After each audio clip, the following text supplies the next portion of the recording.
Good morning to all of you. And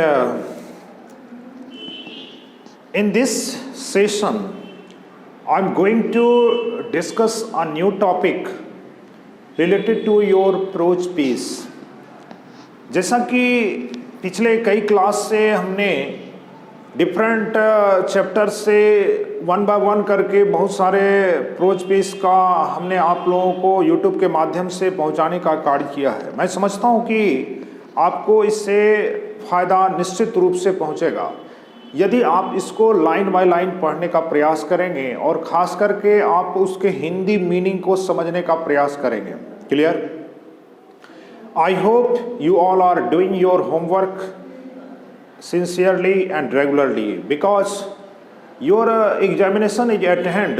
So if you want to score well, then you must prepare yourself in the right way, particularly your subject matter. As far as your subject matter is concerned, you must be sincere and take it in a right way so that you can score well. Guys, आज इस कड़ी में हम आगे बढ़ेंगे और एक chapter जो आपका प्रोज से लिया गया है जिसका नाम है ideas that have helped Mankind.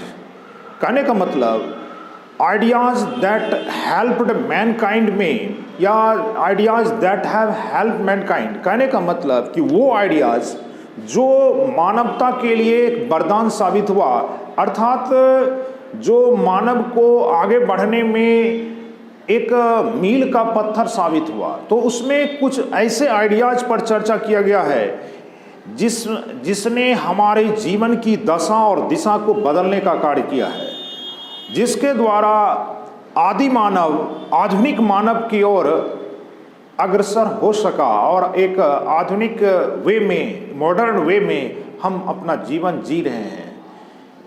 इस लेख के माध्यम से, कहने का मतलब इट इज़ एन एसे, यह एक एसे है और इसके लिखने वाले राइटर कौन हैं, पहले हम उनके बारे में चर्चा करेंगे, जिनका नाम है बर्ट्रैंड रसेल।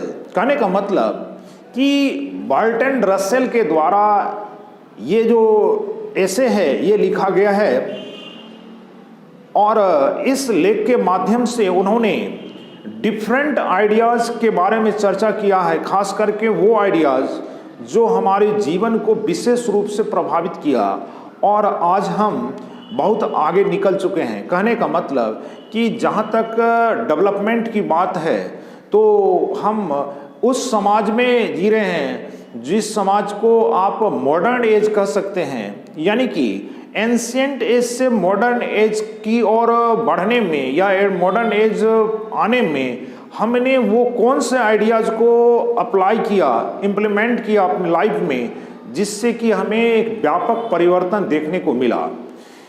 थोड़ा सा हम इस कड़ी में कैसे आप प्रोज लिखेंगे, खास करके उसके राइटर और उसके बारे में, तो राइटर जो हैं इस प्रोज पे इसके वो काफ़ी एक आप कह सकते हैं ग्रेट स्कॉलर। कहने का मतलब ग्रेट स्कॉलर शब्द, स्कॉलर मीन्स ये हुआ विद्वान और ग्रेट मीन्स कि महान। कहने का मतलब कि लोग किसी एक पर्टिकुलर अगर सब्जेक्ट के स्कॉलर यानी ज्ञाता होते हैं तो वो बहुत बड़ी बात होती है। और बर्ट्रैंड रसेल के बारे में मैं बता दूं, ये एक एरियाज में नहीं है। कहने का मतलब कि बर्ट्रैंड रसेल एक ब्रिटिश फिलोसफर थे, एक ब्रिटिश फिलोसफर और मैथमेटिशियन भी थे और कहने का मतलब कि वो एक हिस्टोरियन भी थे, इतिहासकार भी थे और एडवोकेट्स सोशल रिफॉर्म्स, सामाजिक जो बदलाव यानी समाज सुधारक के रूप में वो डिफरेंट टाइप्स के बातों को लोगों तक रखने का प्रयास करते थे। और ख़ास करके ये जो हैं he was also a commentator, है ना, ऑन ए लार्ज स्केल, या कह सकते हैं on a variety of subjects.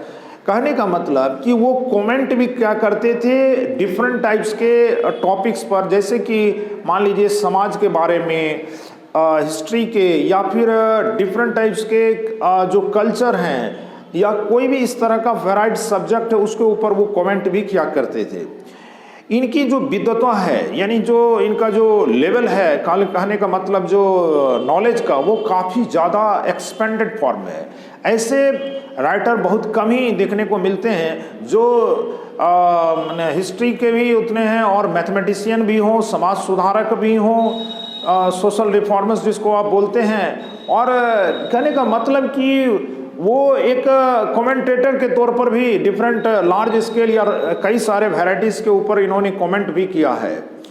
और इसी कारण से इनके नॉलेज को देखते हुए, खास करके लिटरेचर में इनकी पकड़ को देखते हुए, इन्हें यानी कि Bertrand Russell was awarded a Nobel prize, है ना, फॉर लिटरेचर, है ना, यानी कि लिटरेचर के क्षेत्र में उन्हें नोबेल प्राइज भी मिला है। क्लियर? यानी कब मिला है तो ये आपको ध्यान रखना होगा।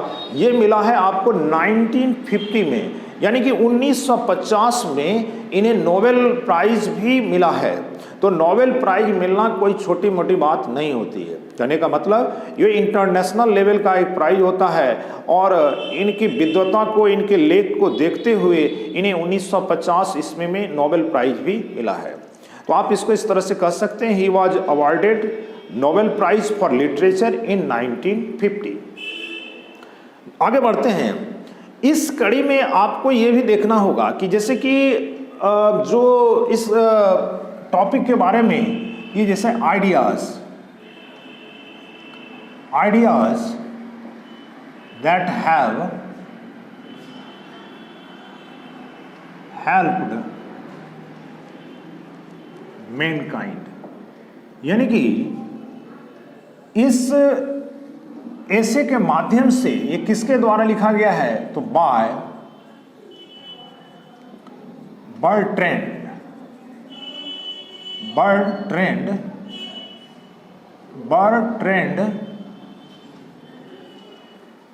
रसेल। क्लियर? Bertrand Russell. अब इस चीज में आपको दो चीज जरूर ध्यान रखना होगा कि उनका जन्म कब हुआ और उनकी मृत्यु। कहने का मतलब ये सब ही आपको ऑब्जेक्टिव में भी मदद करेगा। तो आप उनके बर्थ और डेथ दोनों का ईस्वी आप जरूर याद रखेंगे। तो 1872 और 1970, तो इस तरह से आप इसको लिखेंगे, जैसे कि 1872 और 1970, इस तरह से आप इसको लिखेंगे। ये जो पहला वाला ईस्वी है ये आपका बर्थ का है और ये आपका डेथ का है। अब इसी में मान लीजिए कि आपको अगर इस तरह से पूछा जाए ईस्वी के साथ साथ एक्चुअल डेट भी, तो आप उसे भी याद रख सकते हैं, यानी 18 मई और 3 फरवरी। तो कहने का मतलब इस तरह से 2 फरवरी, यानी कि 18 मई और 2 फरवरी। तो यहाँ पर आप 18 मई और 2 फरवरी भी लिख सकते हैं, लेकिन एटलीस्ट आपको ईयर मालूम होना ही चाहिए। तो आप इस तरह से अगर मालूम रखते हैं, नॉलेज रखते हैं, तो आप उसको तरह से आप जो है जैसे कि मेन पॉइंट को आप जरूर नोट करेंगे, जैसे कि मॉरल वैल्यूज, पॉलिटिक्स, और दूसरा जाता है इंटेलेक्चुअल का मीनिंग होता है बौद्धिकता से, यानी कि जैसे कि ये जो ऐसा वर्ड है जिससे आप कह सकते हैं कि इंटेलेक्चुअल, यानी कि मानव जो है अगर बुद्धि से युक्त है, यानी उसमें अगर नॉलेज है, ज्ञान है, तो उसमें बौद्धिक गुणों का विकास तो निश्चित रूप से होगा ही। तो कहने का अर्थ कि सब में अगर देखा जाए तो नॉलेज से डिफरेंट टाइप्स के टेक्निक्स, और जब नॉलेज आया तो उसी से मॉरल वैल्यूज का भी विकास हुआ, और मॉरल वैल्यूज यानी नैतिक गुणों का विकास हुआ, तो वो पॉलिटिक्स। यहाँ पॉलिटिक्स का मतलब है किसी भी पॉइंट पर अपने विचार को रखना और समाज में गलत और सही पर अपना निर्णय देना, यानी अपना एक सुझाव देना कि ये क्या है, गलत है या सही। तो पॉलिटिक्स। और दूसरा हुआ तो इंटेलेक्चुअल। तो कहने का मतलब कि सारे चीज का जो ओरिजिन है वो क्या है, हमारा नॉलेज है। तो इंटेलेक्चुअल आया या मॉरल वैल्यूज आया, सब तो इसी से जुड़ा हुआ है। कहने का मतलब कि नॉलेज है तो मॉरल वैल्यूज है, मॉरल वैल्यूज है तो इसका मतलब क्या, बौद्धिक गुणों का उसमें समाहित है, यानी कि बौद्धिकता की बात होती है। और फिर टेक्निक और पॉलिटिक्स उसी से फिर इंक्रीज करता है, यानी कि उसी से हम उसको अचीव करते हैं। इन क्रम में यानी कि इस आइडियाज़ के टर्म में इन सभी मेन पॉइंट को तो हम डिस्कस करेंगे ही। एक तरह से इसी पॉइंट को आप जो है सेंटेंस में वहाँ पर छोटे छोटे सेंटेंस में लिखने का प्रयास करेंगे। और दूसरी बात कि जो आदि मानव और जो अभी आधुनिक मानव है, यहाँ तक पहुँचने में वैसे कौन कौन से एलिमेंट्स हैं जो कि हमारे जीवन को विशेष रूप से प्रभावित किया है। तो पहला नंबर आ जाता है आपका कि द इन्वेंशन ऑफ फायर, है ना, प्रूव्ड अ माइलस्टोन, है ना, टू ह्यूमैनिटी, मानवता के लिए एक वरदान ही हुआ। अब देखिए इसमें कैसे कैसे ये आगे बढ़ता है कि जब आग का आविष्कार हुआ तो इसको क्या करते हैं कि जो आदि मानव पहले वाले मानव थे वो अपनी रक्षा के लिए भी करते थे, और आग का आविष्कार होने से वो जीव जंतु यानी कि अपना भोजन भी तैयार करके अपना जीवन जीने का कार्य करते थे। और इसी कड़ी में तो सुरक्षा और फूड दोनों का इससे यानी कि इन्वेंशन ऑफ फायर से सुरक्षा और फूड दोनों उसको जो है विशेष रूप से पहले वाले जो विशेष रूप से जो जंगलों में रहा करते थे, गुफाओं में, कंदराओं में, उन लोगों को विशेष रूप से इसका फायदा पहुंचा। और दूसरा होता है कि इन्वेंशन ऑफ लैंग्वेज, यानी कि जो लैंग्वेज, इसको इन्वेंशन नहीं करके इसको हम डायरेक्ट कह सकते हैं लैंग्वेज का जहाँ तक बात है कि भाषा का जो डेवलपमेंट यानी कि डिफरेंट टाइप्स के लैंग्वेज की जहाँ तक बात है कि तो भाषा का जहाँ तक प्रादुर्भाव की बात है तो लैंग्वेज से ही आप अपनी बातों को, अर्थात लैंग्वेज से हम अपनी बातों को एक्सप्रेस कर सकते हैं, और अच्छे या बुरे जो भी बात हैं उसको हम दूसरे के सामने एक्सप्रेस कर सकते हैं। हाउ कैन वी एक्सप्रेस, है ना, in a right way, it also extracts, है ना, from language, from different types of language, यानी डिफरेंट जो लैंग्वेज है उससे हमें एक दूसरे से क्या वो मैसेज देना चाहते हैं उस मैसेज को हम रिसीव करते हैं। तो लैंग्वेज हमें विशेष रूप से मानव समाज को आगे बढ़ाने में मदद किया। और तो कहने का मतलब कि इसके पहले फायर का, दूसरा हो जाता है लैंग्वेज का, और तीसरा हो जाता है कि इसमें कि द मोस्ट इंडप्टिएबल जो सोर्स है ना, इन विच आइडियाज हैव हेल्प्ड मैनकाइंड, तो उसमें हम कह सकते हैं किसका रोल है, तो नंबर्स का। यह नंबर्स से तात्पर्य है कि पॉपुलेशन जैसे जैसे आगे बढ़ा तो पॉपुलेशन का कहने का मतलब पॉपुलेशन में इंक्रीमेंट जैसे जैसे हुआ तो वो क्या हुए कि सामूहिक रूप से एक अपने आप रक्षा कर सकता है। किससे, तो किसी दूसरे प्राणी से, जंगली जानवर से, और ज्यों-ज्यों पॉपुलेशन बढ़ा तो वो आपस में बढ़ते गए और अलग अलग मुद्दों पर चर्चा किए और अलग अलग तरह के टेक्निक्स का इजाद करके आज आगे की ओर बढ़े। तो कहने का मतलब कि इसमें नंबर्स विशेष रूप से कंट्रीब्यूशन है नंबर्स का। अगर वो पॉपुलेशन नहीं हो पाता तो कुछ लोग होते वो सिमट के रह जाते और इतना बड़ा समाज का निर्माण हम नहीं कर सकते। तो कहने का मतलब ये दो चीज तीन चीज का आप ध्यान रखेंगे तो वो दो तीन चीज क्या हुआ कि नंबर्स यानी कि उसकी संख्या में जो बढ़ोतरी हुई उसको भी देखेंगे तो नंबर्स का, और दूसरा हो जाता है कि लैंग्वेज का, यानी कि जो लैंग्वेज है उसका भी विशेष योगदान है। क्लियर, तो इस प्रकार से लैंग्वेज का। और तीसरा हो जाता है आपका अभी जस्ट मैंने क्या फायर, यानी कि जो आग का आविष्कार हुआ तो ये मानव जीवन को एक विशेष रूप से ट्रांसफॉर्म करने का कार्य किया। यानी कि पहले वो कच्चे मांस का सेवन करते थे और धीरे धीरे आग के आविष्कार होने से वो उसको एक प्रकार से सही रूप से आग के द्वारा पका करके खाने लगे। तो एक प्रकार से धीरे धीरे उनके जो सोच है उसमें एक परिवर्तन आया। क्लियर, आगे बढ़ते हैं कि जहाँ तक फायर का लैंग्वेज का सवाल है तो आप इसको कह सकते हैं कि ये एक प्रकार से माइलस्टोन यानी कि एक मील का पत्थर साबित हुआ। किसके लिए, टू ऑल ह्यूमैनिटी, यानी कि या टू ऑल ह्यूमन बीइंग्स कह सकते हैं, मानव के लिए। अब इसमें अदर आइडियाज़ की अगर हम चर्चा करें, the ideas by which human being became modern. कहने का मतलब कि जैसे जैसे हम आगे बढ़े तो नए नई चीज़ों का आविष्कार करते गए, और वो नया जो चीज़ है वो ह्यूमन लाइफ को मोर फ्लेक्सिबल एंड कंफर्टेबल, यानी कि ज़्यादा से ज़्यादा उसको कंफर्टेबल भी और एक प्रकार से easy to understand and easy to access other चीज़ों को समझने और दूसरे नए चीज़ों की ओर पहुंचने में उसे विशेष कारगर साबित हुआ। यानी कि इनका एक विशेष रूप से जिक्र यहाँ पर किया गया है।